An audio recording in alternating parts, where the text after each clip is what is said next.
Good morning, everyone, and welcome to EARLHAM Field Hockey on a very chilly, overcast afternoon as we get set for the final game of the regular season for the EARLHAM Quakers. We're at Darrell Bean Stadium on the campus of EARLHAM College. It is senior day for the Quakers. We will be honoring those seniors coming up here in just a few moments. Temperatures hovering around in the 30s here today as we get set for this final game of the year. This is the Farm Bureau Insurance with Kevin Shear pregame show.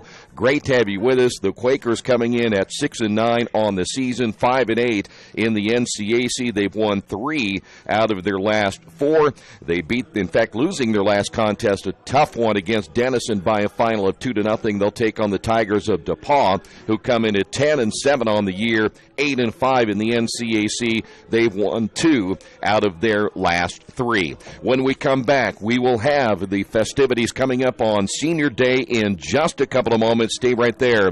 This is the pregame show brought to you by Farm Bureau Insurance with Kevin Shear. Some people are born lucky. Other people take luck into their own hands, avoid stepping on sidewalk cracks, and wouldn't dare walk under a ladder. But whether you're born with luck or make your own, when it comes to your insurance coverage, luck should have nothing to do with it. So talk to Indiana Farm Bureau Insurance today or visit them online at infarmbureau.com to purchase an auto policy. Indiana Farm Bureau Insurance. Stop knocking on wood. Questions about your coverage in Wayne County? Call 765-962-9548 and ask for me, Kevin Shear. Since 1994, Beach Automotive has provided motorists in the Richmond area with comprehensive auto repair services that include car and truck care, alignment, brakes, tires, engine, transmission, and more. You'll be hard-pressed to find the same level of expertise that our auto mechanic specialists provide. For a high-performing vehicle, trust Beach Automotive. To learn more, call 765-966-8181. Beach Automotive, 110 East Main Street, Richmond. Big Boys Pizza is now open in Richmond, located at 1015 East Main Street, next door to the Civic Theater. The menu has great sandwiches, pasta, salads, and of course, pizza. Come dine in, carry out, or have your food delivered day or night, at home or at the office. Other locations are in Connorsville and Brookville. Bring in a sports ticket after any game and receive 10% off your purchase. Ticket must be dated for the same day as your purchase. Dine in, take out, or delivery, Big Boys Pizza. 765-488-0023.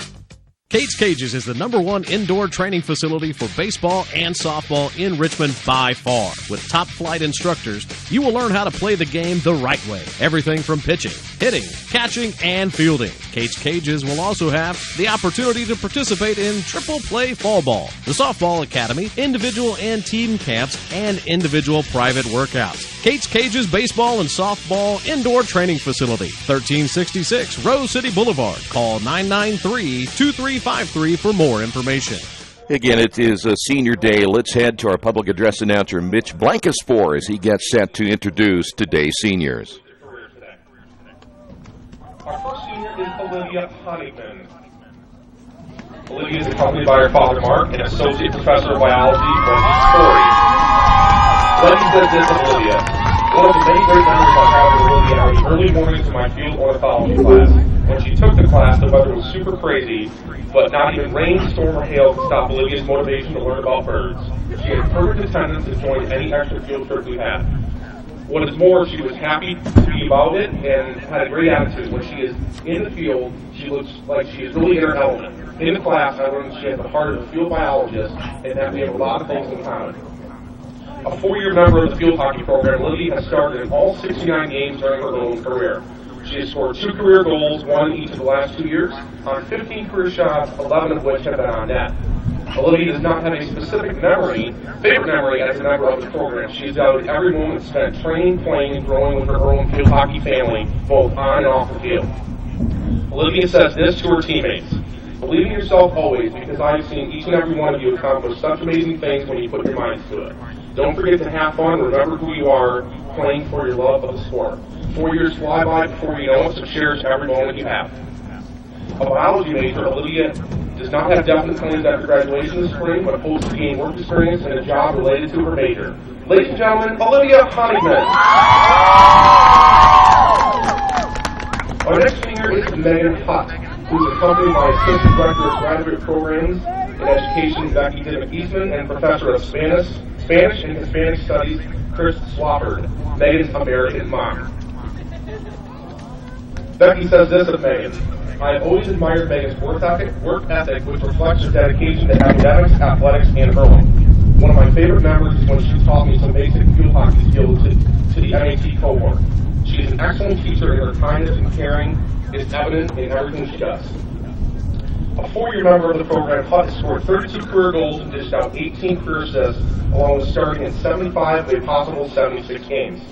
One of the most decorated field hockey players in program history, Hutt has twice been named to the All-NCAC Conference teams, first team in 2016 and second team in 2015, along with garnering first team All-Great Lakes region honors from the NFHCA the last 2 years.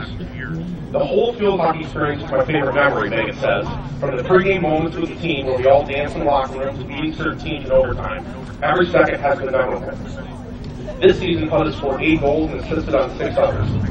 Megan says this to her teammates: enjoy every moment you are on Earlham's field hockey team. I try to extend my stay on this team as long as possible because I love this program so much. One day it's really over and you will realize how special every moment was. Also, pain is weakness leaving your body. Hutt graduated with a degree in psychology and Spanish last year and is currently in Earlham's MAT program. She plans to continue growing as a person and following her dreams. Ladies and gentlemen, Megan Hutt. Our next senior is Laura Khalifa, who is accompanied by Professor of Psychology and FAR Representative Punto and Assistant Professor of Psychology Rachel Rivas. Rachel says this of Laura: there are many things that I admire about Laura. Her work ethic, curiosity, drive, and kindness are among the top qualities I admire. Laura studied comps with the seniors when she was a sophomore just because she liked studying and wanted to be prepared. That anecdote sums her right up. And Vince remarks, what I admire most about Laura is her gentle and kind nature and the loving, graceful way in which she engages everyone she meets. When she graduates, the entire Earlham community will use some of this light and radiance. Laura is a 2-year member of the program and has started in 27 of possible 29 games in her Earlham career. She's been an integral part of the Quakers' back-to-back 6-win seasons thus far, the last 2 years marking 2 of the program's best seasons in the last 15 years. Laura's favorite memories as a member of the program are the naps after 6 a.m. practices and the karaoke performances on the bus. Her words for the team are as follows: a quote from Glee: be part of something special makes you special. Enjoy being a part of the specialist team on campus. A psychology major, Laura plans to work at a childhood psychology research lab for a year after graduation in May. She then hopes to pursue a PhD in developmental psychology. Ladies and gentlemen, Laura Khalifa. And our last senior is Grace McCool, who is accompanied by Marina Kowalski, Director and Associate Professor of Peace and Global Studies, Joanna Schwenger, and Professor of Foreign Studies and a Co-Director to the Center of Social Justice, Alita Stahl. What Gypsy says about Grace: as soon as I was fortunate enough to have her as a student in class, I knew Grace was a strong student and an amazing individual. I feel a kinship with Grace as she has lived in my house and taken care of my dear little cats when I was traveling. I truly hope Grace has felt that Earlham has been a home for her despite the current climate in this country. Grace, we love you and wish you the very best. And Alita's thoughts: I remember Grace speaking eloquently yet humbly in faculty meetings, and half the faculty have a hard time speaking there. I also remember Grace proposed and designed the new Google spreadsheet that the Center for Social Justice uses to distribute tasks and manage workflow. She's got far more management skills than I do, and maybe she should just take my place as co-director. A 4-year member of the program, McCool has appeared in 62 contests and started 19 games wearing the maroon and white. She's scored 2 career goals and taken 9 shots. Grace has also been an integral part of the Quakers' back-to-back 6-win seasons thus far, marking 2 of the best program seasons in the last 15 years. Her favorite athletic memory was scoring her first collegiate goal against Wilson College during her freshman season on September 14 of 2014 in her 3rd field hockey game ever. Grace has this to say to her team: 4 years come and pass in a glimpse, and soon you will find yourself right here. Never cease to take advantage of an opportunity that comes your way. Earlham has a lot to offer you in all disciplines, and there is so much potential for you to explore and nurture the many talents and passions that you never knew. Study hard, work hard, and practice hard, because anything is possible once you believe it and put in the work. As Coach Malia says, imagery. A double major in Peace and Global Studies is prepared with languages and linguistics. Grace plans to attend graduate school for public administration or forced migration after graduation this spring. She wants to continue to travel, work for an international non-government organization in the field of refugees response plans, and continue to foster the love for field hockey that she has discovered at her own college. Ladies and gentlemen, Grace McCool. Ladies and gentlemen, let's give one more round of applause. There you have the seniors honored here today, and again, a cold day, but a warm day to know that all of these seniors have played for the last 4 years, giving to this field hockey program. We will take another time out. We'll come back, get things underway. Again, a cold afternoon. This has been the Farm Beer Insurance with Kevin Shear pregame show right here on Radio Troy Digital Sports. Wish me luck, wish me luck. We've all said it. Thing is, life doesn't run on luck. For most people, it takes careful planning. A lot more than, say, crossing your fingers or toes. So talk to Indiana Farm Bureau Insurance. Because as your life changes, your life insurance coverage should do the same. And when it comes to your coverage, luck should have nothing to do with it. Indiana Farm Bureau Insurance. Stop knocking on wood. Questions about your coverage in Wayne County? Call 765-962-9548 and ask for me, Kevin Shear. At First Bank Richmond, we provide you with an excellent banking experience. Whether it's personal checking, savings, mortgage loans, consumer loans, retail lending, or trust and investments, you can count on First Bank Richmond. First Bank Richmond has been serving the Richmond area since 1887. For more information, give them a call at 962-2581 or go to their website at firstbankrichmond.com. For the past 35 years, Van Vliet Insurance has built a reputation of bringing a personal touch. That's because at Van Vliet, it's all about you, your needs, your life, and our town. Along with providing quality coverage to individuals, families, and local businesses, we're proud of our community and the opportunity we have to protect your future within it. Van Vliet Insurance, an Erie Insurance representative. Hometown professionals at work for you. It's summertime, the kids are home, and traffic on your carpet is pretty heavy. Let Georgia Direct install stain-proof, waterproof carpet that's easy to take care of and gives your home a fresh new look. Georgia Direct has great-looking carpet, colorful tile, beautiful hardwood flooring, and more. And for the kitchen, the Georgia Direct showroom features lots of new cabinets and design ideas. Georgia Direct in Richmond, National Road East, exit 156A, just off I-70, next to Red Lobster. For price, selection, experience, and service, it's Georgia Direct. As the players come out, starters coming up, and the introductions of today's players. Here's Mitch Blankensport. Stadium on this cold October morning for the NCAC contest. They visiting the Tigers of DePAUW University against your own college Quakers. Let's meet the starting lineups first for the visiting Tigers of DePAUW. In goal, wearing 00, a freshman from Lake Forest, Illinois, Hannah Mesker. Number 1, a senior forward from Bolton, New York, Tori Whitteman. Number 4, a sophomore forward from St. Louis, Missouri, Kelsey Dorr. Number 6, a senior forward from New Albany, Ohio, Paige Berliner. Number 11, a senior defender from St. Louis, Missouri, Grace Walton. Number 12, a senior forward from Chicago, Illinois, Riley Bruce. Number 13, a sophomore forward from St. Louis, Missouri, Katie Milner. Number 14, a freshman midfielder from Oklahoma City, Oklahoma, Kathy Zussiger. Number 15, a sophomore defender from Akron, Ohio, Maddie Little. Number 18, a senior defender from Wilmette, Illinois, Maddie Bird. And number 20, a junior defender from Town and Country, Missouri, Sarah Simon. Following the election of third-year head coach Erica Bercher, she is assisted by Kelly Jasinski. And now for your Quakers.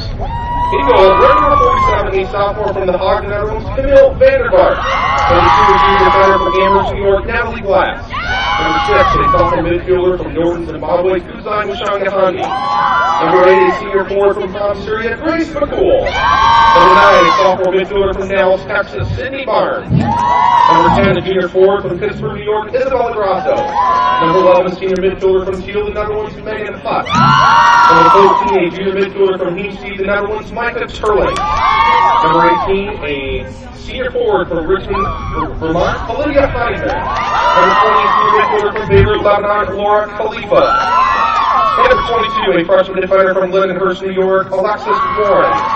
Earlham is under the direction of first. There you have the starters for today's matchup. It's Earlham and DePAUW coming up in just moments. Stay right there. This is Earlham Field Hockey right here on Radio Troy Digital Sports.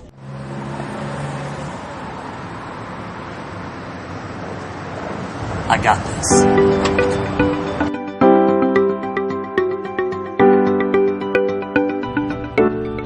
I got this.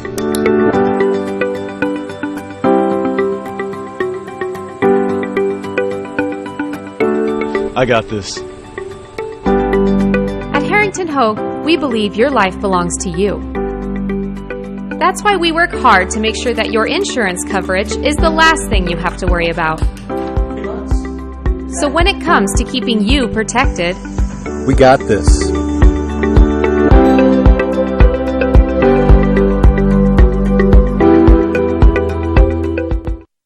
Hey, this is Steve, and out at Jiffy Lube the other day, a customer came in and said, Steve, this was my 100th oil change on this car, and you've done them all. Hi, my name is George Farrell, and I've been coming to Jiffy Lube for over 14 years. I recently just had my 100th oil change. I'd like to thank Steve Funkhauser and his staff for the great service that they've provided me over the years. Thank you to all, and I would recommend anyone to come to Jiffy Lube to get their car serviced. Jiffy Lube, #1 in customer satisfaction for a reason. Little Sheba's Restaurant and Zini's Place. Come join us in Richmond at 175 Fort Wayne Avenue or at our newest location in Centerville at 129 East Main Street. Grab one of our gourmet pizzas, a deluxe sandwich, steak or fresh salad, and an ice-cold beer or your favorite wine. Featuring live music every Tuesday, Friday, and Saturday, plus more in our smoke-free environment. 10% discount with a valid student ID. It's better than being home. It is, by the way, 35 degrees today. We were trying to figure out here a little bit ago what the real field temperature is today. It is down to 30 degrees. The winds are out of the west, and so whoever is going to be attacking right to left first is going to have to endure a good headwind here this afternoon. It is by far the coldest day we have had so far this season. So, that's okay. We've waited until the last game of the season to have a cold day. But other than that, at least the rain is out of here. We probably would be seeing snow today if the rain had not moved out of here late last night. I know football weather last night was absolutely miserable for high school teams around the Midwest. But today it's down to the cold and it is down to the windy conditions. We're going to talk a little bit about both these teams as we go. We really didn't get much of a chance to do that in our pregame because of the Senior Day festivities here today. Grace McCool, a senior, Megan Hutt. Boy, they're going to miss Megan, no doubt about it. Olivia Honigman, as well as one of the senior, McCool, as well as Megan Hutt. Honigman and Laura Khalifa is the other of the senior, the four seniors that have been honored here today. So as we go in this first half, we will talk about this DePAUW team today. We'll get you updated on what the Quakers have been up to lately as well, as we're ready to get going. I know it's there's no heat in this press box, so it's going to be cold for us today as well. The Quakers will be attacking from right to left, and we get a massage in the middle as well. Mitch Blancaspor doing the massage. And the Tigers will be in their gold tops and their black pants, and we're ready to get this one underway. And once they get started, we'll talk a little bit about this DePAUW team and what they look like here today. 35-minute halves, and DePAUW will control the ball to the far side. Their last time out, speaking of DePAUW, they lost to Wittenberg by a final of 3-0. When these two teams met earlier this year, back on October 1st, and believe me, it was a lot warmer October 1st. It was DePAUW winning that one by a final of 3-0. Paige Berliner picked up 2 goals in that win. Riley Bruce picked up a goal as well. DePAUW had their way in that contest. They outshot the Quakers 24-10, and the shots on goal belonged to DePAUW as well, 14-3. First ball inside the strike circle, and the official blowing that one on the end line, saying that was a foul against the Quakers. So we'll go back over to the Tigers. as the Tigers again inside the strike circle, and again that one blown against the Quakers. Ball worked here to the near side, and once they get inside the strike circle, you get an opportunity to score. The ball comes loose. Honigman is going to, nope, that's going to take that back. That's going to be Isabella Grasso there for the Quakers on the steal, and Earlham unable to advance that past midfield. Maddie Little there for the Tigers, comes to the near side, controlled again by DePAUW. Kathy Zaziger there for the Tigers. And once again, here's Berliner. Paige Berliner, the senior out of New Albany, Ohio. The Quakers have seen plenty of her in her 4-year career. Ball inside the circle, goes wide to the right. Not really a shot attempt that time, but the Quakers get the possession. Quakers in that last contest against DePaul, it was really a second-half difference when you consider that the Quakers gave up 11 penalty corners in that second half. That was the big reason why they lost that one 3-0, as the ball sails out of bounds on the far side, and DePaul will again regain the possession and go back on the counterattack as Grace Waldman out of St. Louis, Missouri. She's another senior. Quakers with the takeaway, look to the middle of the field, and for the Quakers, Laura Khalifa. Ball sent to the far side is Riley Bruce, another senior, looking back toward the middle, and here come the Tigers inside the strike circle. Opportunity on a scoring attempt. Will they get a good look right here in front of the goalkeeper on the little tap that time by Paige Berliner, and just a little bit wide to the right. Camille Vandevaart in goal again, the sophomore out of The Hague, Netherlands. We'll talk about her numbers coming up in a few moments. By the way, Hannah Metzger in goal today, just a freshman. They'd gone back and forth. Metzger was going to start, and then they switched it over to Sarah Foy, the junior out of Goshen, Kentucky. And then right before we're ready to start, they went back to Hannah Metzger. Metzger's numbers on the year, she's given up 15 goals, a goals against average at 1.33, 39 saves, a 722 save percentage. She is 8-4 coming in. Quakers unable to clear it out of their zone. That ball out of the reach of Kate Milner and goes out of play, and the Quakers retake possession here in the first half. We're just underway, about 5 minutes in, and again, very cold afternoon. The play is going to be a little bit slower than what we normally see it. No one is moving a whole lot so far here in the first half. Another steal by DePaul. Inside the circle, chance for the Tigers again. Quakers really got to hustle over here on defense.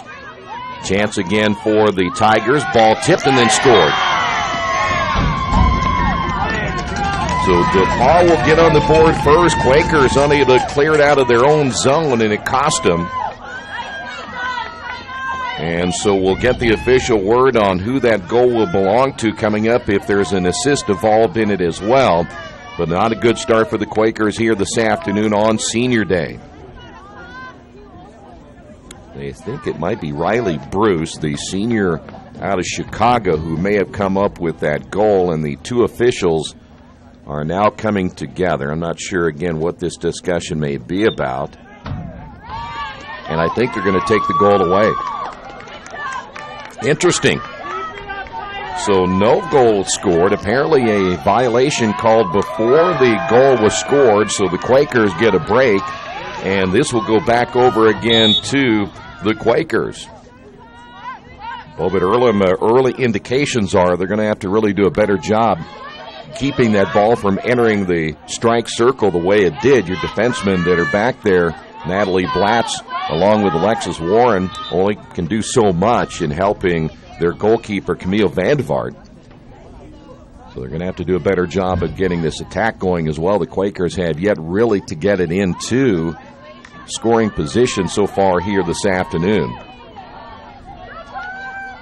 Ball loose, and now the Quakers called for the violation back over again to the Tigers as Grace Waldman will put it in play. By the way, Riley Bruce leading the attack for DePaul on the season. 30 points, 11 goals, and 8 assists. And they've got 5 different players in the double-figure number when it comes to points scored this year, as The Quakers able to stop that attack. There's the excellent freshman for the Quakers, Alexis Warren, on the stop. Ball goes out of bounds all the way down the sideline and out of play near the 25-yard line. Paige Berliner, 6 goals, 7 assists, 19 points. Kate Milner, 7 goals for 14 points. Rose Revelinski, 4 goals, 5 assists for 13 points on the season. Those are the main scores for the Tigers. They average about 2.41 goals per contest, and again had one taken away here just moments ago.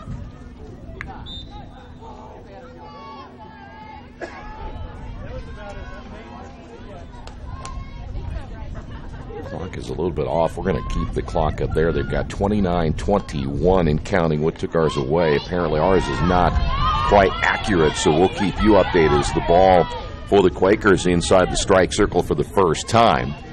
As the ball comes to the near side off the stick that time of Kathy Zaziger.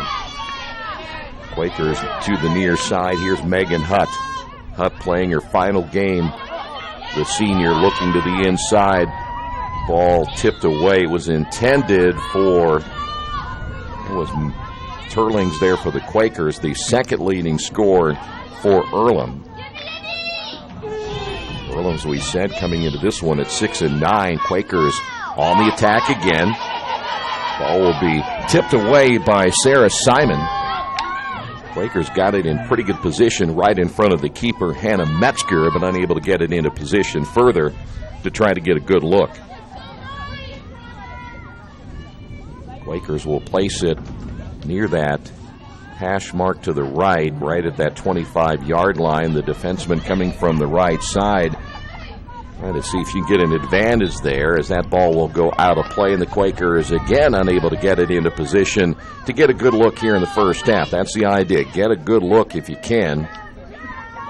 As Kate Milner the opposite way there for the Tigers. Ball eventually again goes out of play and back over again to the Quakers. EARLHAM's attack lasted very short that time. They're going to have to do a better job in ball control.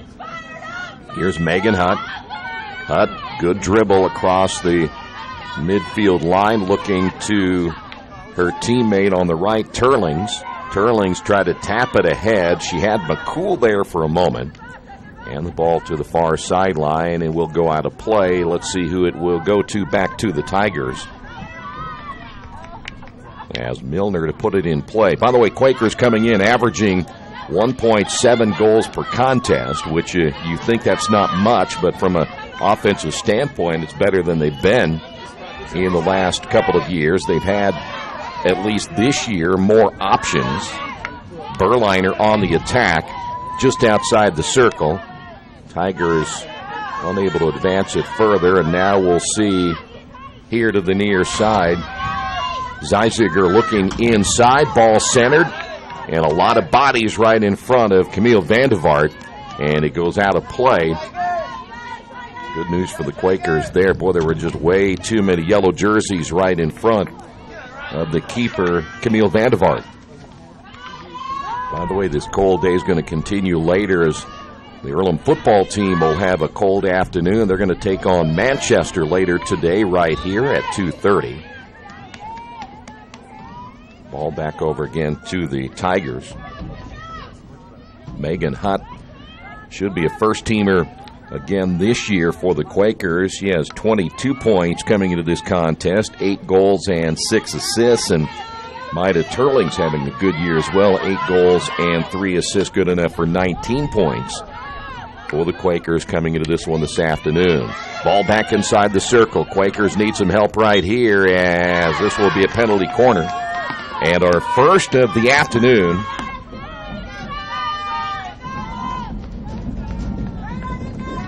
Boys have a huge advantage right here.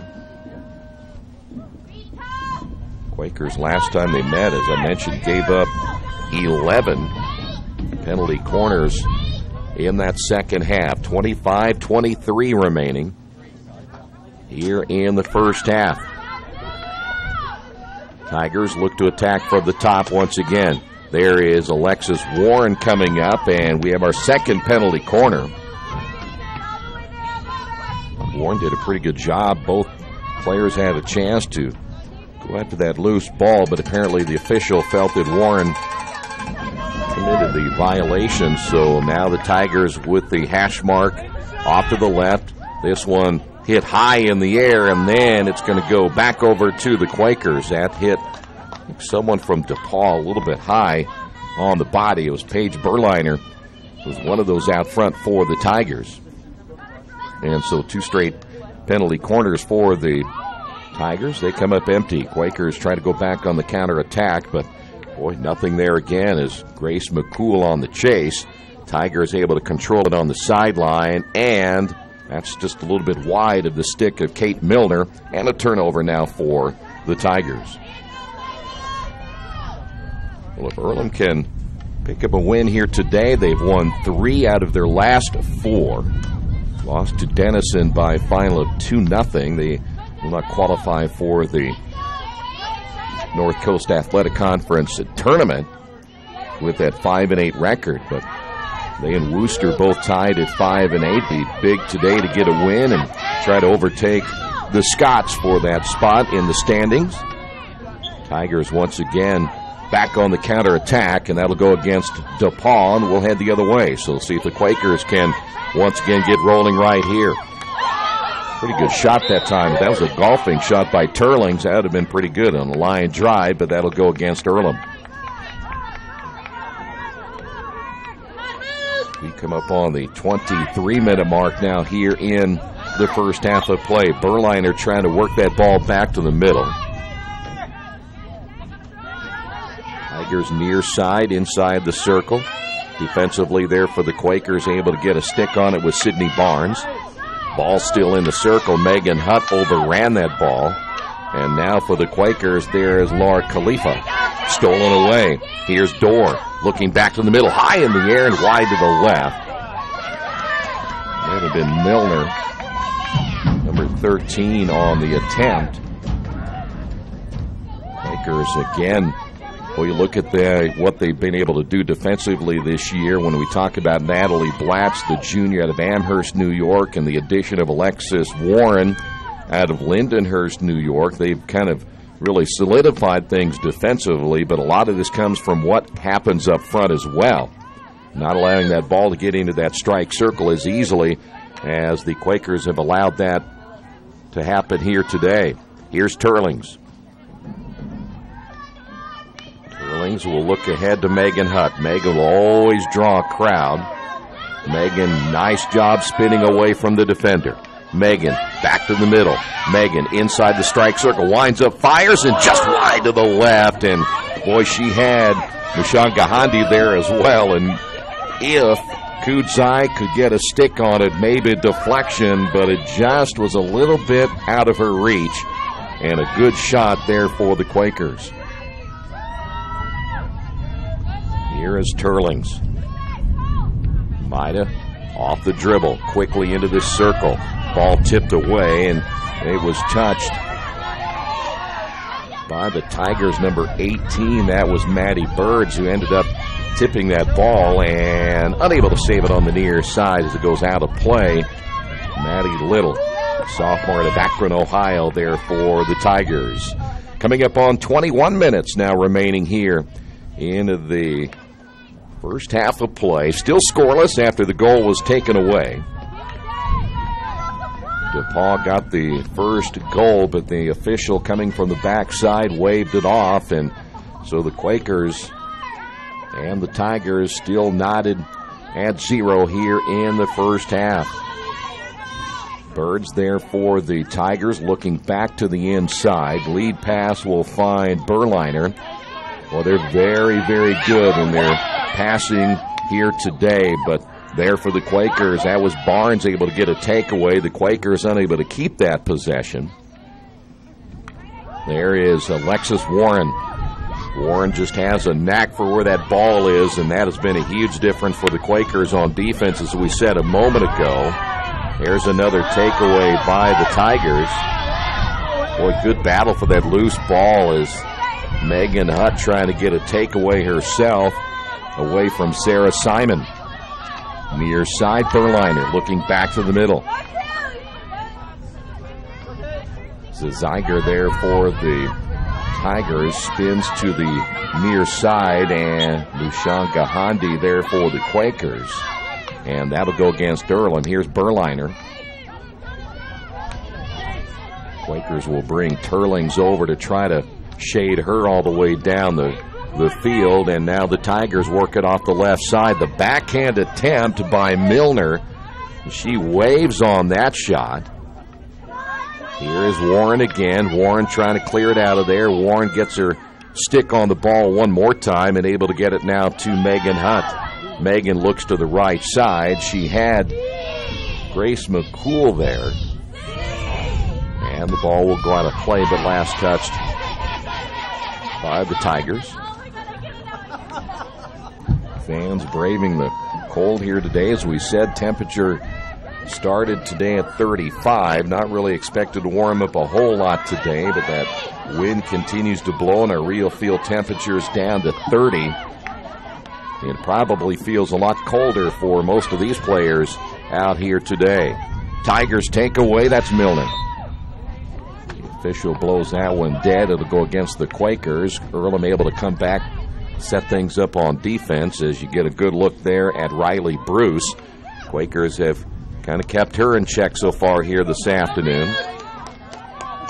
Here's Birds in the strike circle, goes past the end line and eventually goes out of play. So back over to the Quakers with 18:26 to go here in the first half of play.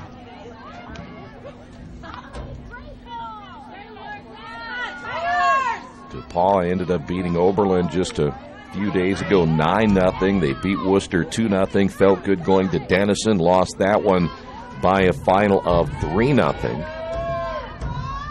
Kenyon 12-1 in the conference. Denison at 11-2. You look at Wittenberg 9-4 and DePAUW at 8-5. Those are four very, very good teams. Worcester at 5-8, Earlham 5-8, Ohio Wesleyan 2-11, and Oberlin at 0-13 going into today's action in the North Coast Athletic Conference. Tigers on the attack once again. There for the Quakers. Lar Khalifa, ball in the circle, knocked away by Vandevart. Good job again by Camille Vandevart. And Earlham's Isabella Grasso had the dribble, looked back to the middle on the attempted pass. It was a little bit off her stick, didn't get a clean hit. Here's Bruce. Back to the middle, and there's Warren again. Warren able to stop that ball from getting inside the strike circle. That's Grace McCool. They'll get McCool on the violation. Waldman now puts it back into play, and the ball will come to the near side. Ball in the strike circle again. Quakers need to get it clear out of there, and there is Megan Hutt with the takeaway. Megan trying to get by the defender, and that'll go against the Tigers. They got Grace Waldman. Well, neither team putting up a whole lot of shots so far. Again, the cold is probably a big part of it today. Everybody moving a little bit slower than they normally would on a nice warm day, but so far that's not the case. Here is Megan Hutt. Again, the Quakers working into that headwind as well as it continues to blow out of the west. Megan turns, and that'll go against the Tigers. They got Sarah Simon. Quakers will send it right outside the 20-yard line. There is Turlings. Turlings off the dribble to the right. And that pass, I'm not sure who that was intended for. I didn't see anybody in the vicinity of where that pass was going. Quakers able to get a takeaway. Once again, Megan has it stolen. That was Riley Bruce looking back to the middle. Quakers, good job again on that backside defensively. That Sydney Barnes, sophomore out of Dallas, Texas. Her again with Natalie Blatz and Alexis Warren on the defensive side for the Quakers. Speaking of Blatz, there's Natalie right there, but can't keep that ball from going out of bounds.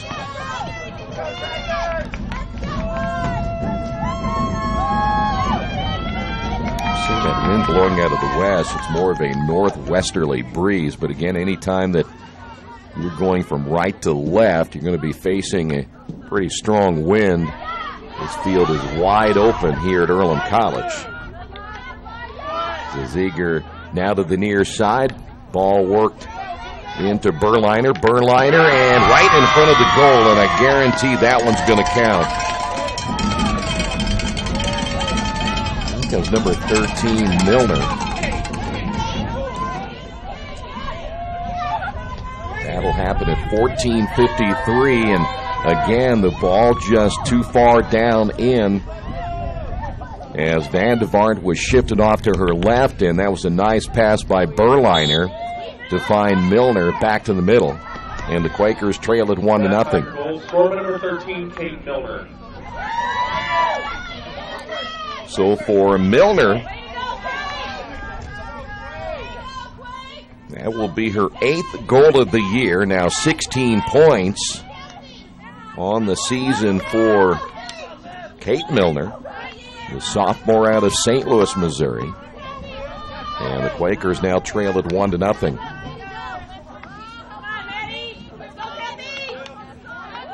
Quakers near side, almost a steal by Olivia Honigman. Here they come again. Berliner so good with the ball. That's a backhanded shot knocked away the right pad by Van de Vaart. Still in the strike circle. Quakers got it cleared out of there, and they won't. 2 straight goals now for DePAUW. And now we'll wait and see if that might have been Riley Bruce, but we'll get the official word coming up. Or did they wave it off? They did wave it off. Well, we've had now 2 goals waved off by the officials, so we will take that back as well. It very easily could be 3-0 here today. I did not see where the official, it must have been the backside official again who waved that shot off. And that's good news again for the Quakers. That's Berliner who went down.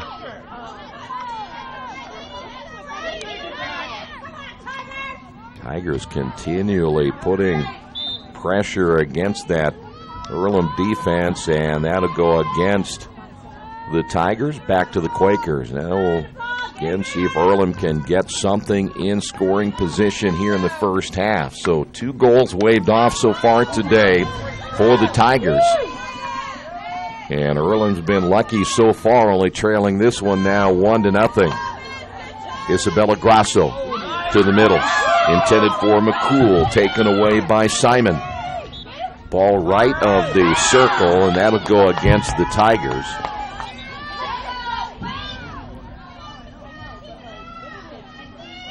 For the Quakers, that is, in fact, they're going to make them set it right there at that 10-yard mark.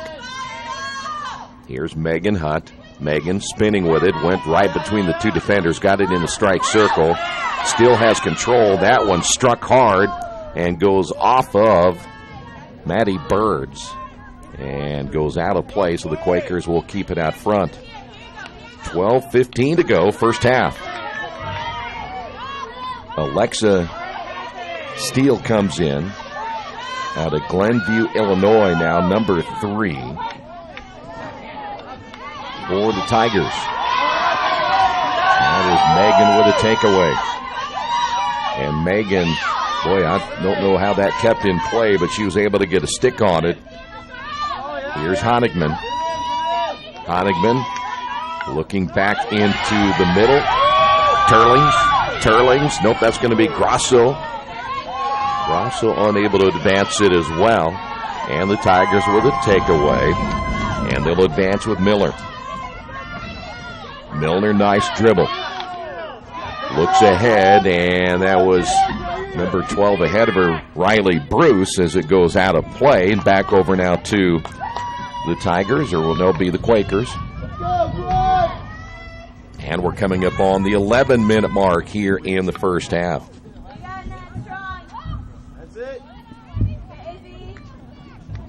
I'm sure the Quakers have even had a shot so far here in the first half.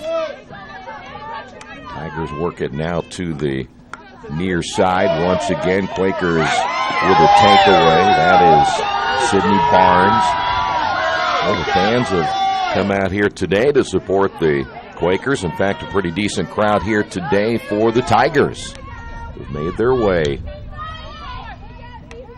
from Greencastle to enjoy a cold afternoon of field hockey.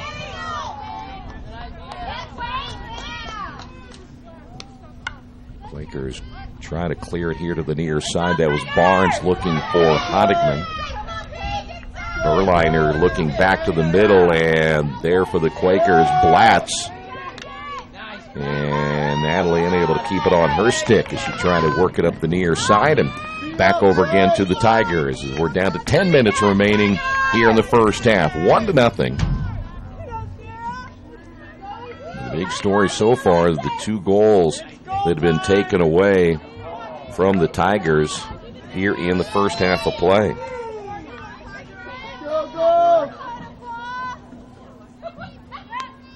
Quakers have not beaten the Tigers since the 2010 season, so it's been a long dry spell for the Quakers. And the Tigers will put it in play. Here's Maddie Little. Stolen away by Megan Hutt. There's your double team. Generally, we've seen that ever since she's been at Earlham. Early in her career, because the Quakers didn't have very many other options. Here's Megan. That'll be blown dead. Megan quickly starting to take off, and I believe we may have the Quakers' first penalty corner of the day. DePAUW with 2, Earlham with 1. One player I've not seen, and I'm not sure if Sophia Salvatore is here today. I don't see her down on the sidelines for the Quakers. In fact, only one player outside your backup goalkeeper is on the bench, so the Quakers going to put in some serious minutes again here today. So off the hash mark to the right. Ball is stolen away. Good job by DePAUW. They didn't even give the Quakers a chance to get it outside the strike circle, as Earlham very rarely would have something like that happen on a penalty corner. Earlham will get it back, though, as the Tigers commit the violation, and that ball will sail all the way past the end line and go back to the Tigers as we're at 8 minutes remaining here in the first half.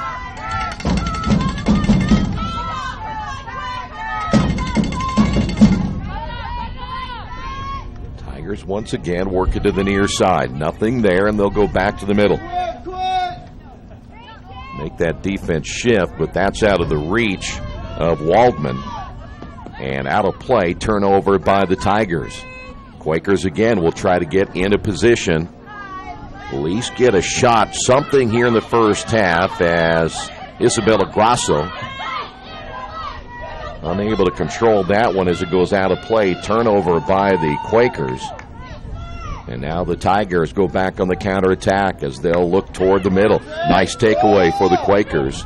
And that's shot wide. And, of course, the ball has to go inside the strike circle and be touched by a player. For the Quakers, that was Turlings.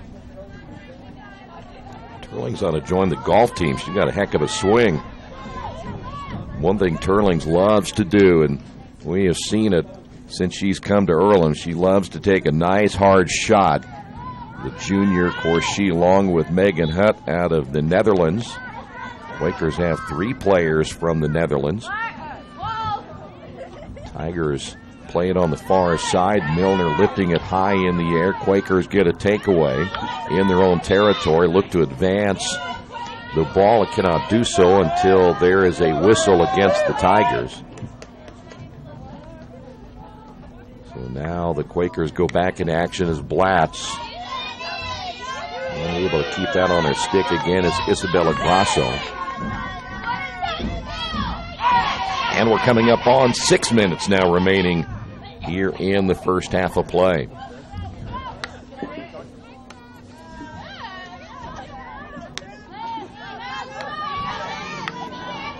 See if our clock is going to work from here on out. It would seem like it was running pretty fast. Yeah, it's fast. In fact, it's going a lot quicker for some reason than the field clock, so we'll keep an eye on that. But that's about what is remaining in the first half of play. Barnes, near sideline. Unable to get that to Honigman. Boy, Maddie Little just took that right away from two Quaker defenders who were coming up trying to get a takeaway. Near side again for Waldman. Tigers looking to get themselves into scoring position again. Again, a nice pass, Berliner. Berliner taken away. Good job by Blatz. Didn't fall for the outside. And Berliner tried to work it back to the inside. Tigers once again stifled by Natalie Blatz. Blatz doing her job here in the last two possessions.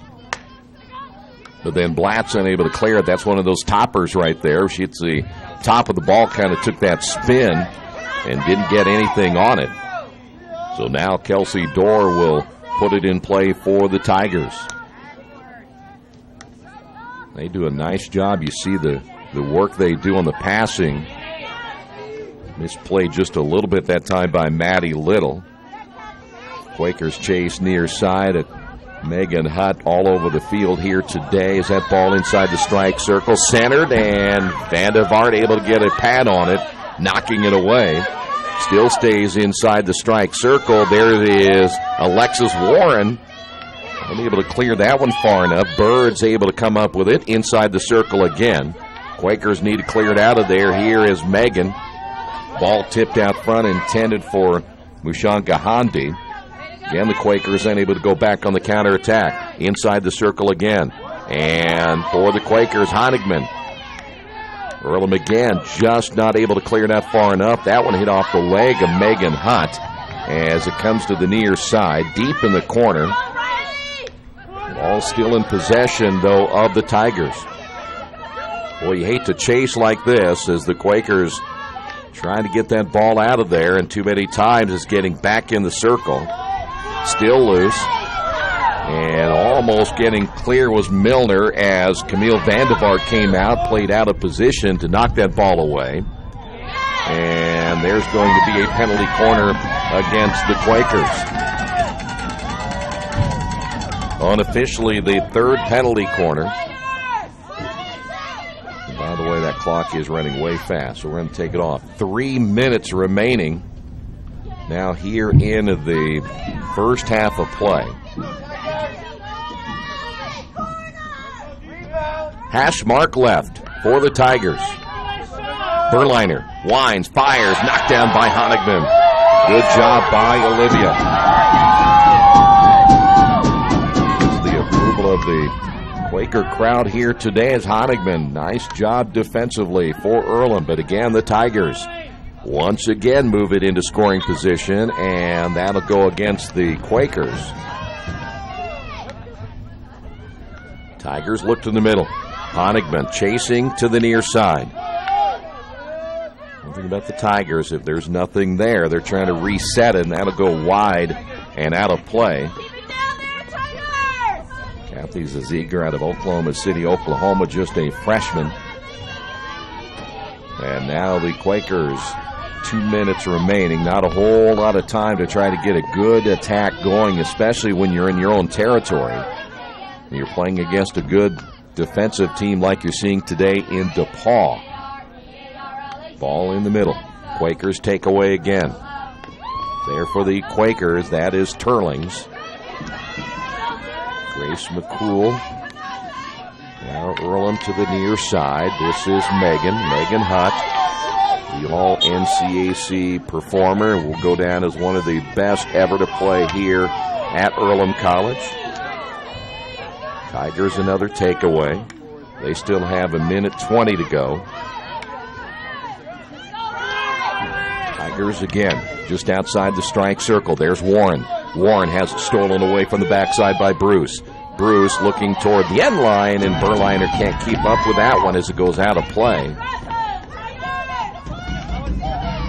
see, they're going to give that back again to the Tigers with under a minute remaining here in the first half.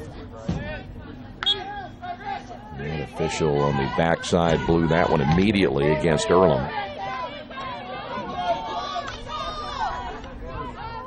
Once again, Tigers come to the right. Honigman chasing. Also coming up will be Khalifa to help. And down on the end line for the Quakers, that was Natalie Blatz, and Natalie able to come away with it for Earlham.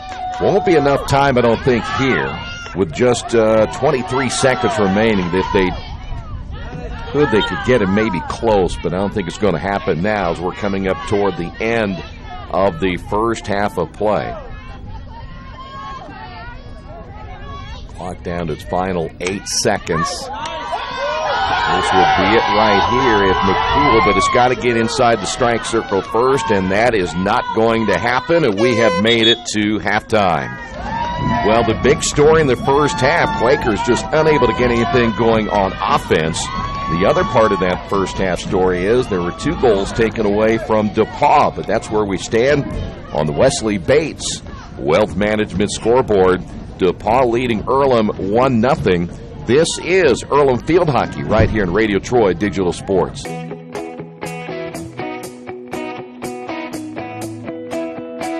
We check them better. Every Wetzel Better Buy certified vehicle is fully inspected and reconditioned by ASE and factory-trained technicians. And each Better Buy vehicle comes with a Carfax vehicle history report, so you know you can buy a vehicle with confidence. We back them better with a 3-day satisfaction guarantee. Every Wetzel Better Buy certified comes with a 3-day or 300-mile satisfaction guarantee. If you don't like it within that 3 days or 300 miles, just bring it back and we'll exchange it for a vehicle of equal value. Every Wetzel Better Buy certified vehicle comes with a 12-month, 12,000-mile warranty. We price them better. We have dedicated individuals searching the entire country for the highest quality, lowest price vehicles for our inventory. In today's competitive market, we're constantly monitoring vehicle values to ensure that we're offering the best prices possible. We guarantee that every Wetzel Better Buy vehicle is the highest quality used car or truck around. Our reconditioning process guarantees that you are getting a vehicle as close to brand new as possible, and our warranties back that up.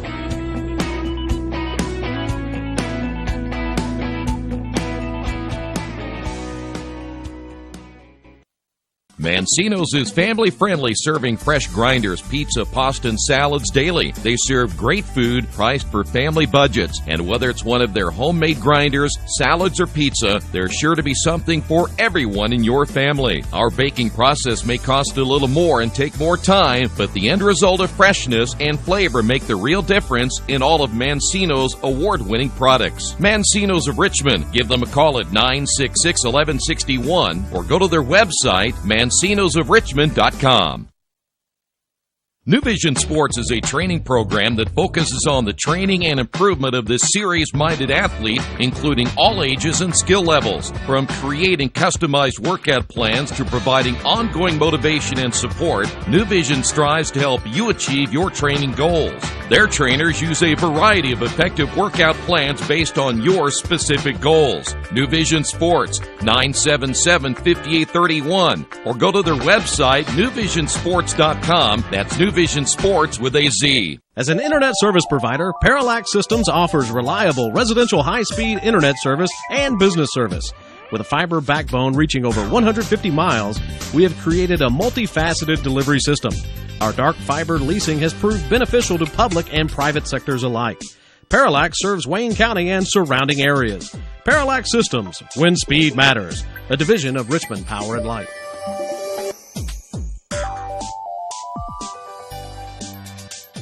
Best One Tire and Service has been committed to our partners since 1948. With more than 250 locations in 26 states, Best One puts over 1 million tires on the road every year. Superior tires, expert service, competitive prices. Best One Tire and Service, where the best costs less. Hi, I'm Roger Clark with Best One of Richmond. Because Best One is one of Bridgestone's largest retailers, we offer exclusive Bridgestone savings. Visit us in Richmond to save on Bridgestone tires today. We're at halftime on a cold afternoon. As we mentioned, temperatures hovering around 30 degrees here today. Both teams, I'll tell you what a day so far for the Tigers. Again, the 2 goals they have taken away easily could be leading this afternoon 3-0. But the Quakers are going to have to do a much better job offensively. There's no doubt about that. They only had 2 shots in that entire first half. DePAUW finished with 8. There were 3 penalty corners by the Tigers and 1 by the Quakers. By the way, Kate Milner scored the only goal of the day. That was at the 20:05 mark in the first half of play. Kathy Zeisiger ends up getting the assist on the afternoon as well. But again, it was the Milner goal that made the difference so far. You look at the balanced attack from a shooting standpoint, and it's kind of what you would expect out of the Tigers because they have so many really good players to choose from. Leading the way in the shot department. In fact, all of these players. Berliner had 2, Waldman had 2, Riley Bruce with 2, and Kate Milner with 2.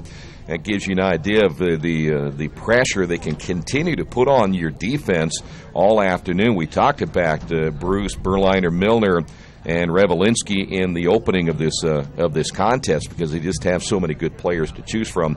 Quakers had just a Megan Hutt with 2 shots in that first half. She got them all. And so right now, somebody else is going to have to step up for the Quakers in the second half, and I would imagine you're going to have to think about Turlings at some point getting a little more involved in the offense here this afternoon. Now look toward the second half. You go back to the first contest, and it was DePAUW outshooting Quakers 24-10 in that first game. Shots on goal, it was 14-3. And we're kind of seeing the same thing here today. So the second half will be big. I think the Quakers were down 1-0 in the first half in that first matchup. And then Paige Berliner, 2 goals, and Riley Bruce had a goal in the other contest, made it a 3-0 final. But the Tigers also had 11 second half penalty corners, and I think that probably made a difference as well. So we'll keep an eye on how this thing will go. You just have that feeling right now DePauw's going, unless the Quakers can get this thing turned around offensively. This DePAUW team, they've been very, very aggressive in the first half, and I would imagine they're going to continue to put it up against the Quakers in the second half, as well as the Tigers look for their 9th win in the North Coast Athletic Conference. Halftime score on the Wesley Bates Wealth Management scoreboard. DePAUW 1, EARLHAM 0. We will come back with the second half on a cold day here in Richmond. We'll do that coming up next right here in Radio Troy Digital Sports. At the Reed Orthopedic Center, our physicians and support team devote themselves to helping you return to a healthy and active lifestyle. Our expertise includes shoulder, elbow, foot, ankle, hand, wrist, hip, and knee injuries, as well as pain management and rehabilitation, and school athletic training programs and sports medicine. We are committed to providing you with the best possible orthopedic treatment that we can. To request an appointment at the Reed Orthopedic Center, call 765-935-8905. Hello, my name is Kyle Schwarzkopf. I'm the manager of Kyle's National Road Auto in business in Richmond since 1979. We employ ASE certified technicians, and we have over 80 years of experience. We work on all domestics and most European and Japanese cars. Give us a call at 966-1555. Kyle's National Road Auto Service. My name is Kyle Schwarzkopf, and I approve this message. The Purdue Polytechnic Institute in Richmond is part of a statewide network that offers the same technology degrees available in West Lafayette. The benefit of earning your degree at the Richmond location is that the campus is small enough to provide you with dedicated one-to-one attention while you earn your degree from Purdue University. Purdue Polytechnic of Richmond. Give them a call at 973-8228 or go to their website for more information at polytechnic.purdue.edu. For over 30 years, Reynolds Plumbing has been keeping the Richmond-Wayne County area running. Whether on commercial properties, restaurants, or residential, they've done quality plumbing, heating, and air work for thousands of customers. In a small town, a company like theirs cannot stay in business for as long as they have without being very good at what they do. It's not just about quality work, it's about customer service. If that's the kind of experience you want on your next plumbing or HVAC job, then Reynolds Plumbing has you covered. Call Reynolds Plumbing today at 966-0994. Finding a used car dealership you can trust is not an easy thing to do, but for me, the choice was an easy one. I went to Tony's Car Sales in Richmond. I purchased my last 2 cars from Tony's and couldn't be happier with the service. They didn't pressure me, and they worked with me through the entire process. If you're in the market for a great used vehicle, get to Tony's Car Sales in Richmond, 250 National Road West, or give them a call at 962-5665, or go to their website, tonyscarsales.com. Summit Computer Systems is a full-service computer manufacturing and support company founded in 1997. They partner with businesses and individuals to provide computer systems, hardware service, support, design services, high-speed wireless internet, network design, and more. Summit Computers, 1427 Chester Boulevard in Richmond. Give them a call at 939-2120. We are back once again here at Earlham College as we get set for the second half of our matchup between the Quakers and the Tigers. So now Earlham has 35 minutes to figure things out on offense. As we mentioned at halftime, the numbers heavily in favor of the Tigers. Tigers will now have to attack from right to left. As we said, that wind blowing out of the west-northwest, and I can say it's calmed down maybe a little bit, but I don't think the players care too much about that because it's still cold. As we mentioned, it is a by far chilliest day we have had in a long time, so we're not that far away from the winter setting in. And by the way, the college basketball season right around the corner. You want to check out both the Earlham men's and women's basketball schedules, and we'll have all of their home games for you this coming season. Quakers, by the way, will be in possession of the ball here as we get ready for the second half. Megan Hutt will put it in play, and let's see how the Quakers made adjustments, or will attempt to make adjustments here in the second half. And boy, DePAUW quickly coming out on defense as they continue to be the aggressors. Warren trying to clear that ball here to the near side. That'll go against the Tigers. Generally, we said before, the officials used to let you know what maybe the call would be, but now they just let them go ahead and play on. Here is Birds back to the middle of the field for the Tigers. And Honigman coming over. They're going to get a Livy on that one. Ball blown dead. They'll make the Tigers bring it back to the point of the possession foul there and make the Tigers reset things once again. So, just underway here in the second half, and the Tigers, their first true possession as they'll work it into Earlham field position, and nothing there as there is Barnes able to clear that one past midfield. On the backside, Sarah Simon. Well, we talked about DePAUW and their ability to pass. Spacing is just so good. Here's Milner. Milner in the strike circle right in front of Vandevart, and they had Berliner there as well. That ball's going to be lifted high in the air by Riley Bruce off this left side. Boy, Bruce, you leave her open on this near side, and I was watching Vandevart trying to sneak over and maybe cheat a little bit, and that's the last thing you could do against the Tigers. Khalifa coming in. She goes down on the turf. Might have gotten a little bit of a shove from behind as the official will blow that one against the Tigers.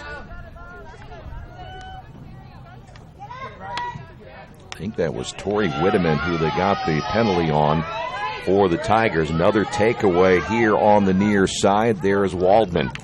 Waldman gets hit from behind as the Quakers will have to reposition themselves. That's out of the reach of Riley Bruce down on the end line. Good effort by Bruce to try to get to that loose ball.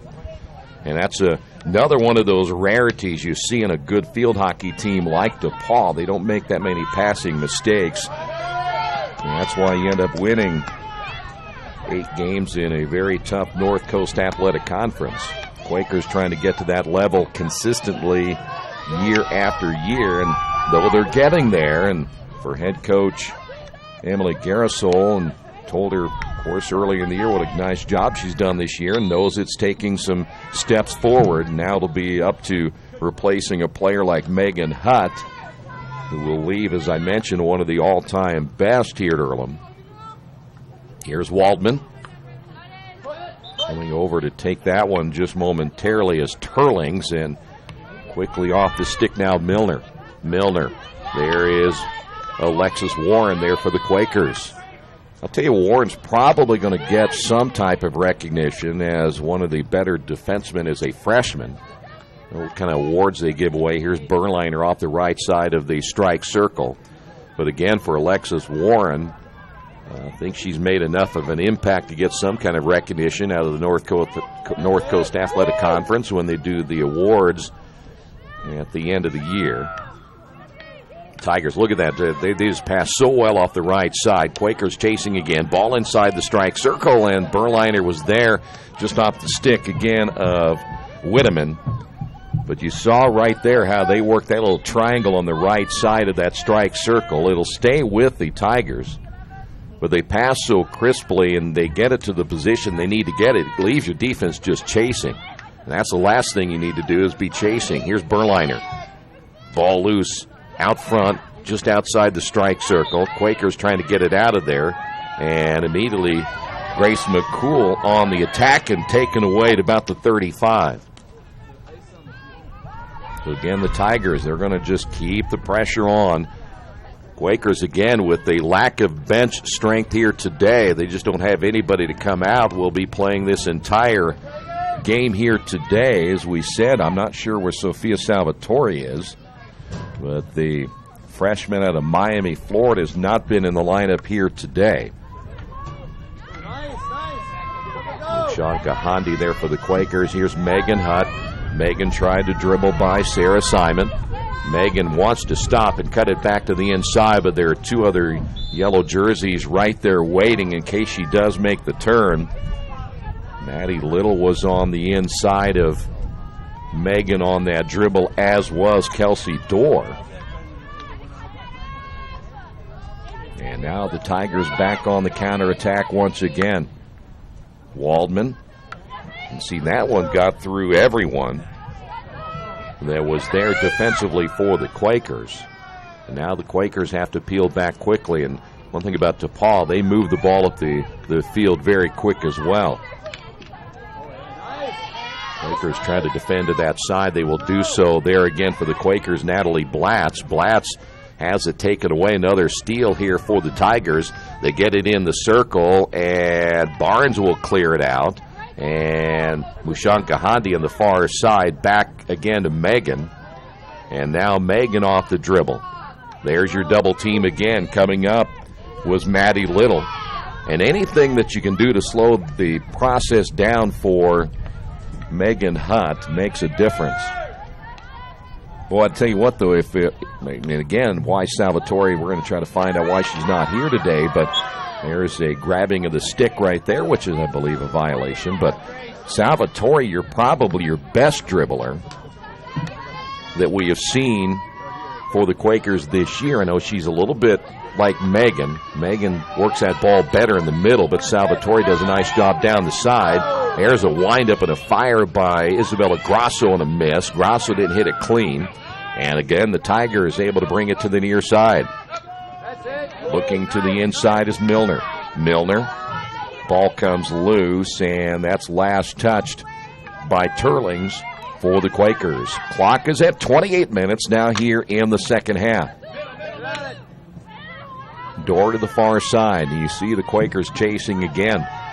And this will wear you out. And maybe you're talking about 100 yards here to get to the other end, and Earlham has been behind once again. Ball back in the circle. Here the Tigers, another opportunity.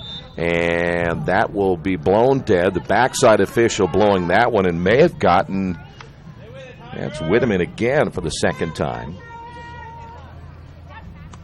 So now the Quakers trailing it 1-0 here in the second half. That goes all the way past the out-of-bounds line. That's a tough call against the Tigers.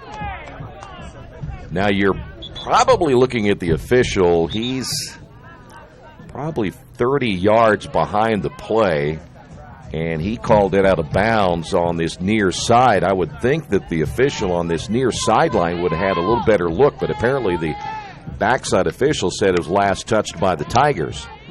nonetheless, they still come to get a takeaway as Waldman goes back to the middle, inside the strike circle once again. Good centering pass.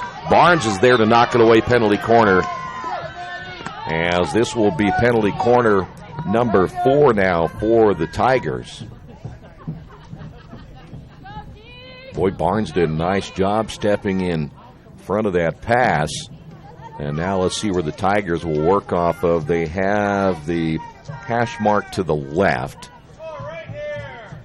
Boy, the Quakers had a penalty corner at this end before, and the Tigers played it about as well as you could. They were out there to get the steal immediately. It has to go back inside the circle. Here's an attempt by 13. That is going to be Milner. Ball still loose, and it went off the leg of a DePAUW player, and so the penalty corner does not hurt the Quakers here in this attempt. Ball comes all the way to the near side. Here come the Quakers again. Isabella Grasso turns, lost it for a moment. That'll go against Simon.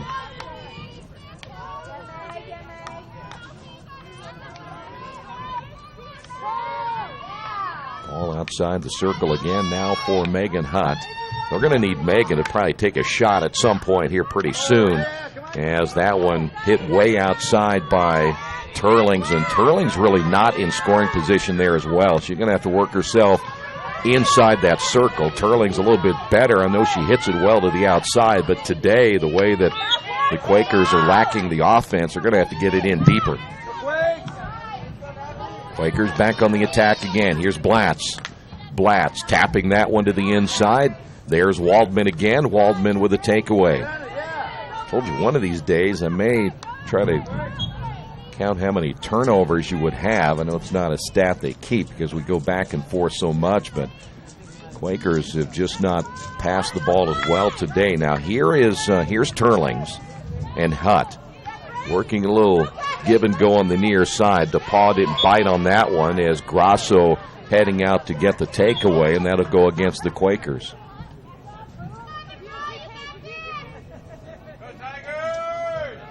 Now the Tigers will put it in play. Here's Waldman. I don't tell you what, I don't think that we expected maybe. Again, this should be a 3-0 contest. The Tigers had those 2 goals taken away, but I don't think we expected too much offensively today just because you're adjusting to how cold it is today and no one's moving very fast. Let's put it that way. Here is Riley Bruce. That goes against the Quakers, and she'll throw it back to her teammate Milner, who now puts it in play. Tigers work from the top, inside the strike circle. And this will be a penalty corner for the Tigers. This will be number 5 on the afternoon. Boys, a huge advantage if you can work it correctly. Coming into this one, by the way, the DePAUW coming into this one, 171 penalty corners on the year. Have some results from the men's cross-country meet in just a few moments. I can imagine how cold that was, too.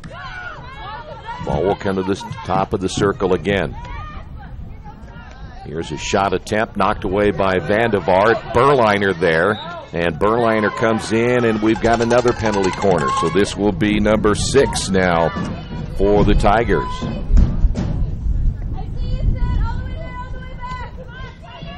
Tigers will work this off the left side as well.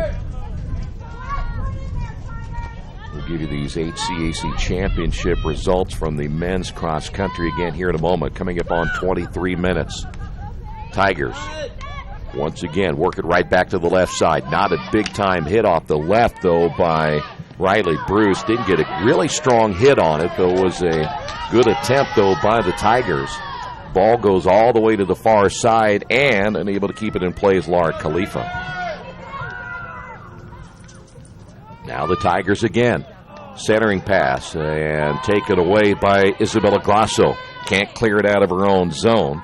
Tigers again right back in the strike circle, and then Megan Hutt with a takeaway. Here's Megan all the way to the sideline, and she kind of hindered herself going that far to the sideline. The Tigers using that sideline as an extra defender and double-teamed her there, and they'll get the takeaway. 22 minutes remaining here in this second half of play. Tigers again inside the strike circle. Here they come, and Natalie Blatz with a takeaway. Good job defensively by Blatz.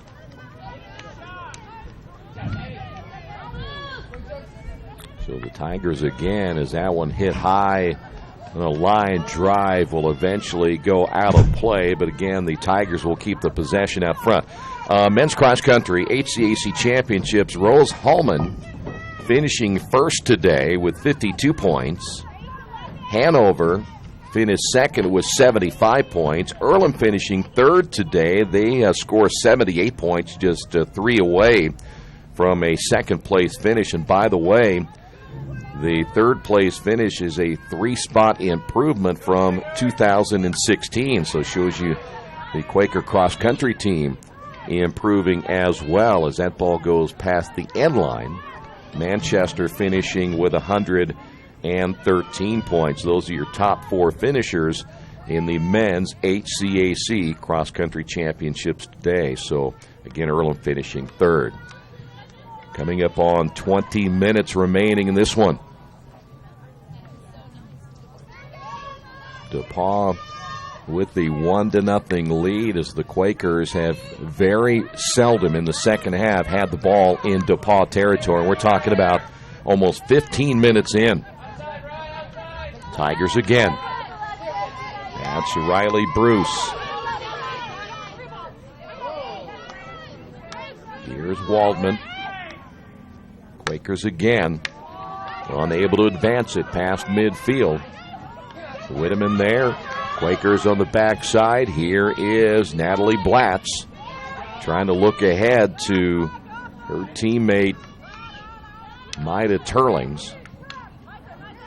Tigers again, and that's going to be shot wide by Berliner.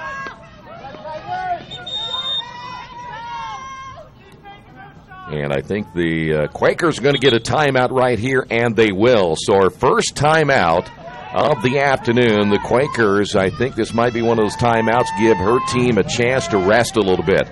We will take a timeout as well. This is Earlham Field Hockey right here on Radio Troy Digital Sports.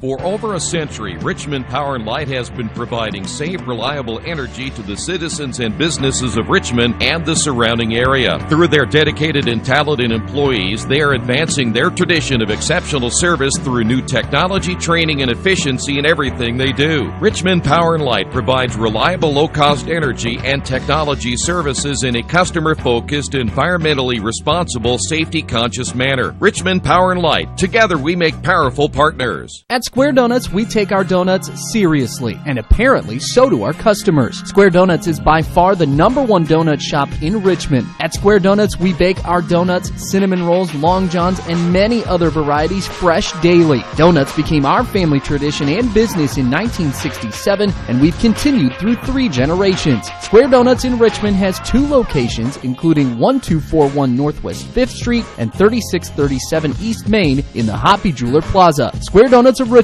We never cut corners and never will. Well, I mentioned that timeout, probably more of a rest timeout for the Quakers. That's not the first time the Quakers have done that because of the lack of depth that they have on the team right now. So for head coach Emily Garrisol, a chance to let her team rest with, again, just under 20 minutes remaining here in this one.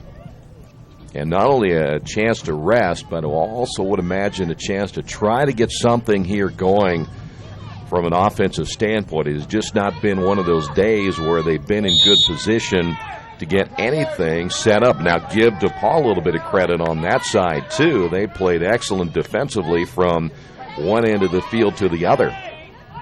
They've just not allowed the Quakers to get in position. And here's an example right here as Bird's a takeaway, looking ahead to her teammate Whitteman as that ball goes all the way to the far side. That kind of works both ways. You may be struggling on offense, but generally what you may see in a game like today is simply because DePaul's played so well defensively. And there's a prime example where Tori Whitteman just got a stick on the pass. Though the Quakers eventually come away with it, it really disrupted the flow of that offense. Michelle Gahandi there for the Quakers, and it was easily taken away by Maddie Little. I usually say when we get under 20 minutes, and that's still a lot of time to be played, if things aren't going very well, you better get some attacks going pretty quick, because time will run out, especially against a good team like DePaul, where they can really play possession field hockey here in the later stages of the second half. And there is a penalty corner again for DePaul. That'll be number 7, and the pattern kind of the same. Penalty corners, though, the Quakers in the first match had 8, only 1 today. Tigers now with 7. So now the Tigers will try to get a man advantage right here in the penalty corner department and get a goal. And I know for sure they'd love to make it 2-0, and you never know how one may slip in later for the other team. And that's going to be centered to the right side off the stick of Riley Bruce. That was a pretty good pass. Just there were 3 players there, and I'm not sure if either of the 3 were wondering who it might have gone to. And for Riley Bruce, the idea is you're not going to score from there. The idea is to maybe get a deflection off of one of your teammates, get the assist in the goal. And that's what you see a lot in field hockey. It never comes from a direct shot sometimes. Here's Berliner, and tipped right in front of Riley Bruce, and I think she wasn't expecting it to be that wide open. So Riley out of Chicago, Illinois, and almost made this 2-0. Pretty good pass by Berliner. You can see how they're going to miss Berliner and Bruce, part of that DePaul team, and they're going to be an interesting team to watch in the North Coast Athletic Conference tournament. They're going to have to get used to playing a little chilly weather for at least a little while longer as the Quakers get a takeaway. Ball back to midfield, and again, Earlham just ain't able to do anything with it. There is a penalty going against. That may have hit the arm, though, of a Earlham player, and that's going to be the official's call on the backside. So we're under 17 minutes now.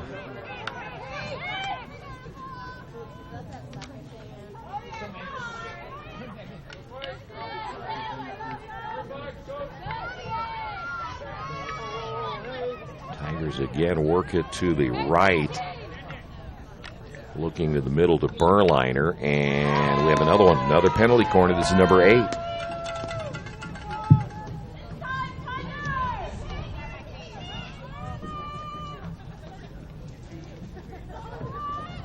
They're going to warm up as we see Alexis Steele getting a little limber here on the sidelines. I'm not so sure that I'd rather be playing than standing out there today, the way as cold as it is. Ball off Berliner's stick, tried to backhand that one. Berliner again. This time Berliner makes it a 2-0 contest. Berliner stayed with it off the pass of Riley Bruce, who centered that ball well. And we'll wait for the official word as always, but it will be a goal by Paige Berliner. And for Berliner, that is the 7th goal of the season. Again, Riley Bruce leading the team with 11 goals and 8 assists, good enough for 30 points. Berliner has a long way to go to catch Riley Bruce in the points department, but now the Quakers down 2-0. You kind of felt it was going to happen. I said a little bit ago, just way too many. There you go, just way too many attempts by the Tigers not to score. Quakers on the near side as there is Megan Hutt centering pass. Khalifa looking inside, and a steal by the Tigers. And here they come again. Quakers have 2 back.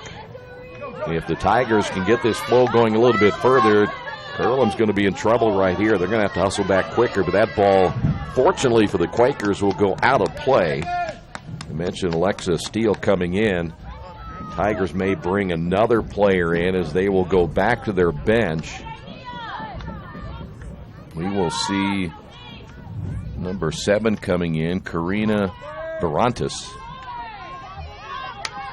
Barantes out of Wilmington, Delaware. She is a junior. Here are the Quakers now to the near side. 14.5 minutes remaining. And there's the one player I mentioned, Turlings. They got to get her going here pretty quick. Turlings really hasn't been inside the strike circle to get herself in good position. Here is Megan Hunt winding up firing, and that will ricochet off to the right. And Sarah Simon there to get a stick on it. And so the Quakers will have it once again out front. That clock is going to be a huge factor here very, very soon when you're down 2-0 in this one.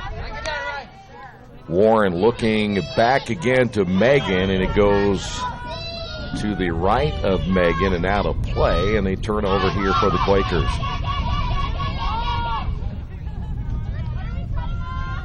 Boy, for the Tigers, the 2-0 lead is big right now. As we mentioned, they had a couple of those goals taken away, but that's another huge goal right there. As Berliner giving the Tigers a little bit of breathing room, and I say that as here's a takeaway by Turlings. Turlings to Megan Hunt. Megan saves it from going out of play, and then coming back defensively, Sarah Simon. And the Quakers will have a penalty corner, just their second of the day, but go back again where the Quakers had to find a way to get Turlings in scoring position along with Megan without having Salvatore as part of their lineup. And they've been chasing so much today. I think that 2-0 lead might be a little bit more than they can overcome. The Tigers got that goal and gives them some breathing room. Nothing can sneak in there and make it a 1-all game as here is Turlings right there. That's what they needed, but coming out to knock it down, but they're going to call that one dead. Maddie Birds did a nice job to come out and get a stick on that one, but we will have another penalty corner. That'll be number 3. Here's where the Quakers need to get one quickly. They can make it 2-1 off of a penalty corner. We saw them earlier in the season be rather successful with the penalty corners. But they need to get one right here. This time is running short. Turlings winds up, fires, and that's a hard hit. And that's what Turlings does well, but it goes out of play. And the Quakers will give it up, but that's exactly what take them back. They'll have it out front, but they gave up the penalty corner, though. And this is another one for the Quakers. So 3 in a row, I should say, 4 overall. This is when they need one. Again, we're seeing another minute and a half go by on the clock, and this is where you got to have one now. Make it 2-1, and then hopefully, if you're a Quaker fan, they can sneak one in at some point. This is Barnes. To the top, Megan Hunt. Back over to Turlings. Boy, again, coming out. Waldman. That's good defense right there by the Tigers. We have seen them now twice stop a penalty corner for the Quakers. The first time they had a very successful stop of a penalty corner, their flyer came out immediately and stole the ball on a very weak pass off of the hash mark to the left in that first half and stole it away before the ball even got to the top of the strike circle. That's the first time I've seen that happen all year long. That was good anticipation, though, by that Tiger defense, and you're down in man coverage like that. That'll go against the Tigers. 10.5 minutes to go. Quakers have a chance right here. Here is Isabella Grasso on the backhand dribble, and that'll go against the Tigers. Here's Megan Hunt. Megan back to her left. Megan looking to see who might be around. Nice job to the pass to the inside. That'll be off of the padding of Metzger. Metzger about 10 feet away from the the goal. Did a good job of getting a pad on that one. Here is Megan Hutt again.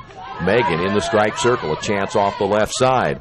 Double team from the back, and coming up was Kelsey Dorr to stop that attack. Back inside the circle again, and Honigman had it for a moment, and then it's taken away, and a foul called against the Quakers. Well, this is the best the Quakers have probably played offensively all day long, at least from getting that ball in the strike circle several times. But again, they come up empty. That DePAUW defense doing its job. Here come the Quakers after a turnover again. Here's Megan Hutt off the right side. Megan all the way to the end line in a penalty corner. That'll go against Grace Waldman. And the Quakers have now put 4 in a row together, 5 overall in the penalty corner department. So far have not taken advantage in the 4 that they've had here in the second half.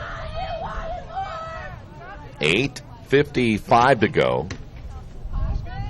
Quakers down 2-0. We've said it time and time again, and all 4 of these, they've got to get one of these here pretty soon. Here's Turlings off to Megan Hutt. Megan winds, fires, and scores! It goes off the stick of Barnes.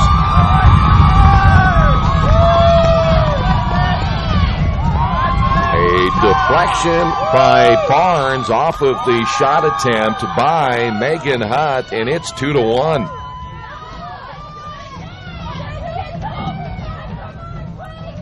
DePAUW players, in fact, it was Maddie Birds talking with the official about that goal. That roll goal, her 9th of the season and 33rd of her career, scored by number 11, Megan Hutt. So you're going to see it was Megan Hutt off the goal. Barnes was on that left side, but Megan Hutt will get the goal officially. And now the Quakers close the gap 2-1. First time they've scored against DePAUW this year. Shut out the first time 3-0. And Quakers again. That's what happens when you can get yourself in scoring position. And Earlham finally taking advantage of a penalty corner. Now the question is, can they keep it going here in the last 8 minutes? Tigers able to get it on the top of the strike circle as they advance it again near midfield, and coming from behind is Laura Khalifa. And just off the stick of Barantis. And here come the Quakers again. If that ball again, it went out of bounds, it did. So now the Quakers have an opportunity to try to tie this thing up, and they will not do so. There's another takeaway by that DePAUW defense. That was Maddie Little. Well, the ball can change possession so quickly, and the Quakers have kind of seen the momentum going in their direction here in the last few minutes. Here is Alexis Warren for the Quakers. Warren lets that ball roll a little bit, looking in now to her teammate Megan Hutt. And that'll go against Megan as she was battling against Kelsey Dorr for the loose ball. Well, if you're the Tigers now, you're really in no big hurry here. You're up 2-1. You can use a lot of clock on a good attack the other way. And they do a nice job working it to the far side. And again, Earlham's defense will have to shift that way. Tigers, again, they kind of know where everybody is. That's one thing about a veteran team like this. They played a long time together, some of these seniors, and they really know where each player is on this team, where they should be. And there's a pretty good look right there as Waldman to the near side. They don't have to be in a hurry at all. In fact, you see they can pass it back and forth and even pass behind if they choose to do so. Ouch. That one came up and hit Alexis Warren. And I'm not sure where that may have gotten. Warren, ball inside the strike circle, and a goal in the backhand by Berliner.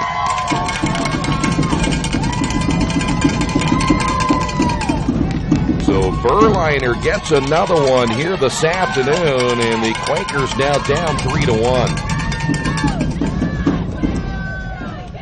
6:03 remaining, and hopefully Alexis Warren is okay. I think she took one. Second of the game. Score by number 6, Paige Berliner. Let's see if Alexis is okay. I think she caught one right in the chin or in the neck area.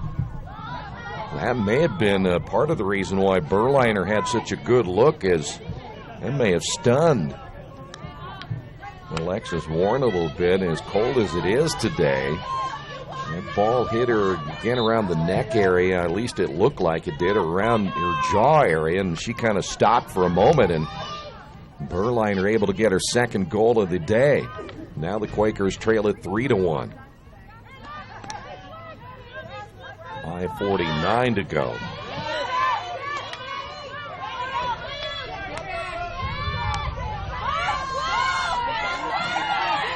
Here's another shot attempt off the left side. That's Riley Bruce. Boy, I tell you what, one-on-one for Riley Bruce against Camille Vandevart, and Bruce had a really good shot that time. Her last hit, I think, earlier wasn't as clean, but that one, she had a direct shot against Vandevart. Here come the Tigers again. Ball inside the circle. Bruce held her stick up and went by her on a little bit of a high hop. Ball comes down on the end line. We have a penalty corner against the Quakers. 9 penalty corners unofficially now for the Tigers. Quakers with 5. Quakers scored off their one goal so far off the penalty corner, but then, boy, good teams come back. That's what DePAUW did. They came right back and put a goal on the board. And now the Quakers down 3-1. Here's Bruce. Bruce, boy, nice stop off a good shot up front. That was number 14, Turlings, who got a stick on it. And that'll go out of play on the far side as Morantis unable to keep it in play. That was a pretty good shot again by Bruce. And it just died on the stick of Turlings. And we are down to 4:20 to go here in this second half of play. There's Megan Hutt for the Quakers. Now Earlham's kind of in a mode now where they got to have more of a sense of urgency. We'll see Gabby Carretero come in out of St. Louis, a freshman. Number 8 coming in, Sophia van Genderen. She's out of the Netherlands. So now we have, 4 players out of the Netherlands between the two teams. Quakers with a possession here to the near side. Again, that sense of urgency. You can hear the players down on the field, the fans as well, knowing they're going to have to hurry right here. Takeaway by Turlings. Turlings looking to the right, and there is McCool unable to catch up with it as it goes out of play. We come up on 3 minutes remaining here in this second half of play.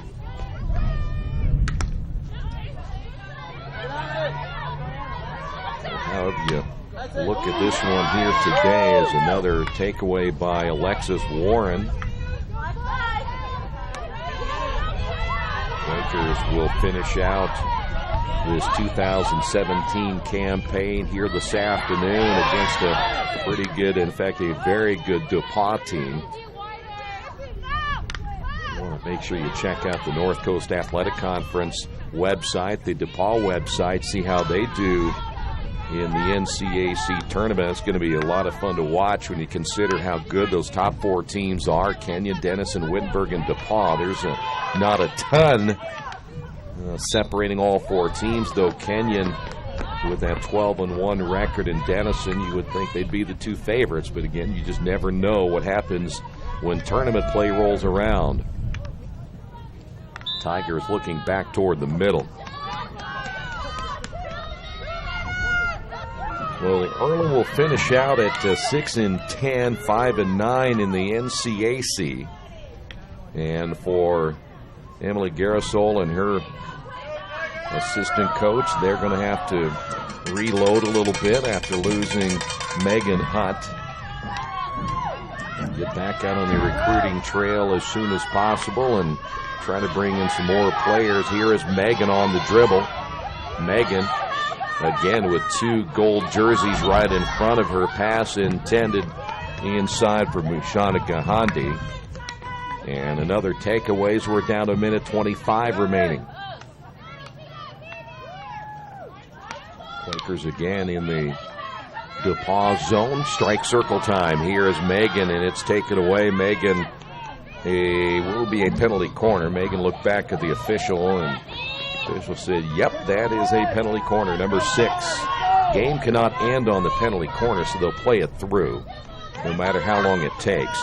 Quakers will work it off the hash mark to the left, and that'll be Sydney Barnes. Here's Turlings. Now to Megan. Megan squirts her way inside, flips and scores.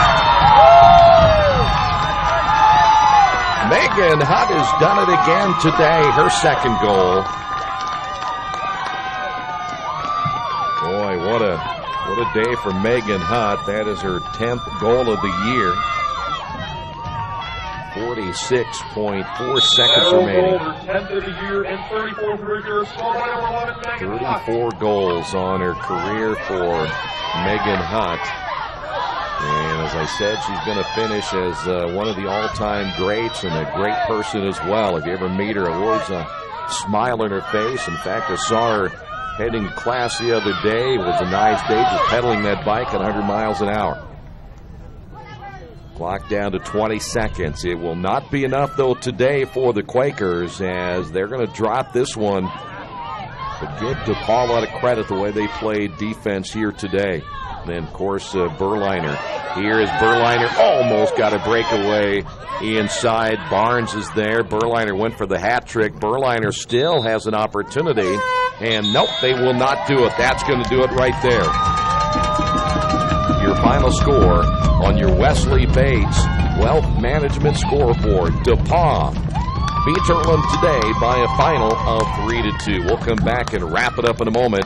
Stay right there. This has been Earlham Field Hockey and Radio Troy Digital Sports. Little Sheba's Restaurant and Zini's Place. Come join us in Richmond at 175 Fort Wayne Avenue or at our newest location in Centerville at 129 East Main Street.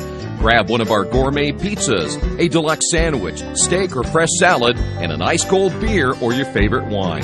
Featuring live music every Tuesday, Friday, and Saturday, plus more in our smoke-free environment. 10% discount with a valid student ID. It's better than being home.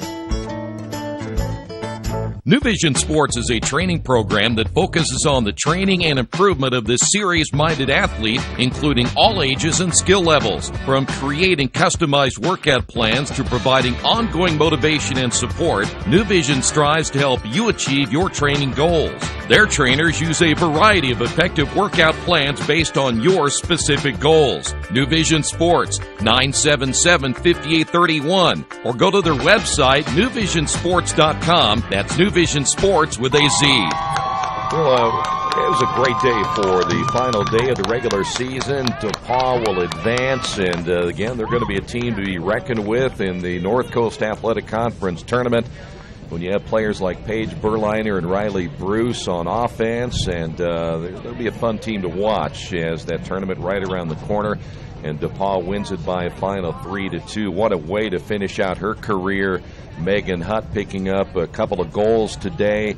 As we said a few moments ago, she will go down as maybe the best field hockey player ever to come through Earlham, as her career has now come to an end here today. But boy, gave it everything she had today, as did the Quakers. And again, Earlham, good year this year. They finished at 6-10, 5-9 in the North Coast Athletic Conference, winning 3 out of their last 5 matchups, and gave DePAUW everything they needed, or everything they wanted here today anyway, even though the Tigers had a couple of those goals taken away in the first half. DePAUW still played a great game today, and that's a great opponent for Earlham to finish out their season here this afternoon. So DePAUW wins it by a final 3-2, and again, the Quakers finish out their year at 6-10, 5-9 in conference play. I want to thank you for being with us. We will have football coming up a little bit later. The Earlham football team plays Manchester. That'll get underway this afternoon. Things will get started at around 2:30 right here at Darrell Bean Stadium. Final score, DePAUW 3, Earlham 2. Thanks for being with us. This has been Earlham Field Hockey and Radio Troy Digital Sports.